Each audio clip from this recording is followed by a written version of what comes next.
ерөнхий сайдаа багаар нь дэмжиж. Одоо тэр нөгөө 5 иш ажиллагаа гэдэг гэмт хэрэгтнүүдийг барьж ирж мөрөөд байгаа. Тийм. Тэгээд нөгөө Эрдэнэтийн хоёугаас Монголд авч үлдлээ гээл тий. Тийм. Одоо залуун тэтгэл төлөөлөл үтсэн дээ шүү дээ тэр чинь. Ирч хүчтэй тий. Гоё шүү тий. Ер нь гайвал ажил хийж залуучуудын дэмжиж байгаа. Ажлын байрыг оюу толгой тэгэл навилгал нэтэргээл яг бас аваад илрүүлсэн. Альгүй яг энэ ч одоо энд гаргаагүй төрүүчийг нь гаргаагүй шүү дээ ер нь. Төрүүч улсууд гаргасан юм байхгүй шүү дээ.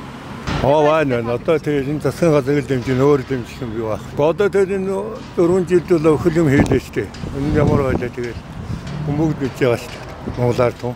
Ерөнхийдөө бол энэ нөгөө шудраг бус үйл явдлууд байгаа шүү дээ. Одоо энэ нөгөө бахан хонглоод байгаа тий. Энэ хөдөлთა хөгжил, нүүрсний хэрэг энийг одоо залуу хүний хувьд маш зоригтойгоор одоо илрүүлж гаргаж одоо ард түмний төлөө тэмцэж байгаа учраас тэнд нь надад баярлалаа. Ард түмний ялалт Монгол ардын нам